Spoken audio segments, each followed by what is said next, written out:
ಇನ್ನು ಪ್ರಿಯಾಂಕ್ ಖರ್ಗೆ ಕುಟುಂಬ ರಾಜಕಾರಣದ ಬಗ್ಗೆನೂ ಕೂಡ ಮಾತನಾಡಿದ್ದಾರೆ. ನಾವು ಪಕ್ಷದಲ್ಲಿ ಕೆಲಸ ಮಾಡಿದ ನಂತರವೇ ನನಗೆ ಟಿಕೆಟ್ ಅನ್ನು ಕೊಟ್ಟಿರುವಂತದ್ದು ಅನ್ನೋ ಒಂದು ಮಾತುಗಳನ್ನು ಕೂಡ ಆಡಿದ್ದಾರೆ.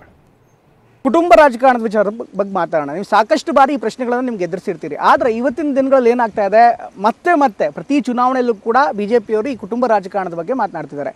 ಅದರಲ್ಲೂ ಬಿಜೆಪಿ ನಾಯಕರು ನಿಮ್ಮನ್ನು ನೇರವಾಗಿ ಟಾರ್ಗೆಟ್ ಮಾಡ್ತಿದ್ದಾರೆ ಇತ್ತೀಚಿನ ದಿನಗಳಲ್ಲಿ. ಅದು ಸೋಷಿಯಲ್ ಮೀಡಿಯಾದಲ್ಲಿರ್ಬೋದು, ನಿಮ್ಮ ಬಗ್ಗೆ ಪ್ರಶ್ನೆ ಕೇಳುವಂಥದ್ದಿರ್ಬೋದು, ಅಥವಾ ನಿಮ್ಮ ಮಾತುಗಳ ಬಗ್ಗೆ, ನಿಮ್ಮ ಬಾಡಿ ಲ್ಯಾಂಗ್ವೇಜ್ಗಳ ಬಗ್ಗೆ, ನಿಮ್ಮ ನಿರ್ಧಾರದ ಬಗ್ಗೆ ಪ್ರತಿಯೊಂದು ಬಗ್ಗೆ ಕೂಡ ಪ್ರಶ್ನೆ ಮಾಡ್ತಿದ್ದಾರೆ. ಇದ್ರ ಜೊತೆಗೆ ಒಂದು ಪ್ರಶ್ನೆಯನ್ನು ಕೂಡ ಅನೇಕ ಸಂದರ್ಭದಲ್ಲಿ ನಿಮ್ಮ ಮುಂದೆ ಇಟ್ಟಿದ್ದಾರೆ. ಅದೇನಪ್ಪ ಅಂದರೆ, ಒಂದು ವೇಳೆ ಪ್ರಿಯಾಂಕ್ ಅವರ ಹೆಸರು ಮುಂದೆ ಮಲ್ಲಿಕಾರ್ಜುನ್ ಖರ್ಗೆ ಅವರ ಹೆಸರಿಲ್ಲದೆ ಇದ್ದರೆ ಏನಾಗ್ತಾ ಇದ್ರು ಅಂತ ಪ್ರಶ್ನೆ ಕೇಳ್ತಿದ್ದಾರೆ.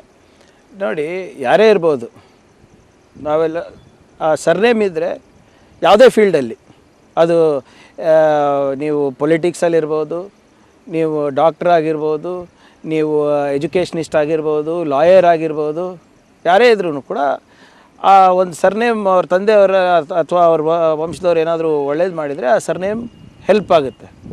ಜಂಪ್ ಸ್ಟಾರ್ಟಿಗೆ, ಸ್ಪ್ರಿಂಗ್ ಬೋರ್ಡಿಗೆ ಹೆಲ್ಪ್ ಆಗುತ್ತೆ. There is no doubt. ಒಂದು ಚುನಾವಣೆಗೆ ಹೇಳ್ಬೋದು ಸರ್, 3-4 ಚುನಾವಣೆ ಸತತವಾಗಿ ಗೆಲ್ಲಕ್ಕೆ ಸಾಧ್ಯನಾ? ಅಥವಾ ಯಾರು ಯಾವುದೋ ಒಂದು ಬಿಸ್ನೆಸ್ ಸ್ಟಾರ್ಟ್ ಮಾಡಿರ್ತಾರೆ, ಇಂಡಸ್ಟ್ರಿಯಲಿಸ್ಟು, ಆ ಸರ್ನೇಮ್ ಇದೆ ಅಂದ್ಬಿಟ್ಟು ಇಂಡಸ್ಟ್ರಿ ನಡೀತದ? ಒಂದು ಸರಿ ನಡಿಬೋದು. ಆ 2ನೇ ತಲೆಮಾರು 3ನೇ ತಲೆಮಾರು ಸರಿಯಾಗಿ ನೋಡ್ಕೊಂಡಿಲ್ಲ ಅಂದರೆ ಅದು ಮುಳುಗೋಗೋದಿಲ್ವಾ?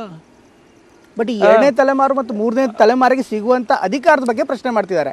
ಬಿಜೆಪಿಯ ವಾದ ಏನು, ಪರಿವಾರವಾದ ಅಥವಾ ಕುಟುಂಬ ರಾಜಕಾರಣ ಅಂದರೆ ಅವ್ರ ಮಕ್ಕಳು ಬರಬಾರ್ದು ಅಂತಲ್ಲ, ಏಕಾಏಕಿ ಅವರು ಅಧಿಕಾರಕ್ಕೆ ಬರುವಂಥದ್ದು. ಈಗ ಇಂಥವ್ರು ಮಕ್ಕಳು ಅನ್ನುವಂಥದ್ದು ಅವ್ರ ಮುಂದೆ ಹಣೆಪಟ್ಟಿ ಇಲ್ಲದೆ ಇದ್ದರೆ ಅಧಿಕಾರಕ್ಕೆ ಬರುವಂಥ USB ಏನು ಅಂತ ಕೇಳ್ತಿದ್ದಾರೆ ಅವರು. ಈಗ ಅದಕ್ಕೆ ಸರ್, ಈಗ BJP ಅವ್ರು ಮಾಡಿದ್ರೆ ಅದು ಸರಿ, ಕಾಂಗ್ರೆಸ್ ಮಾಡಿದ್ರೆ ಸರಿ ಇಲ್ಲ. ಈಗ ಉದಾಹರಣೆಗೆ ನಂದೇ ತಗೊಳ್ಳಿ, ನಾನು ಇನ್ಕ್ಲೂಡಿಂಗ್ ವಿಜಯೇಂದ್ರ, ಅದಕ್ಕೂ ಬರ್ತೀನಿ. ವೈಯಕ್ತಿಕವಾಗಿ ನಮ್ಮದೇನು ಇದು ಇಲ್ಲ ಅವ್ರದ್ದು. ನಾನು NSU ಇಂದ ಬಂದವನು, ಸ್ಟೂಡೆಂಟ್ಸ್ ಯೂನಿಯನ್ ಕಾಲೇಜ್ ಪ್ರೆಸಿಡೆಂಟ್ ಆಗಿದ್ದೆ. ಅದಾದಮೇಲೆ ಜನರಲ್ ಸೆಕ್ರೆಟರಿ ಆದೆ.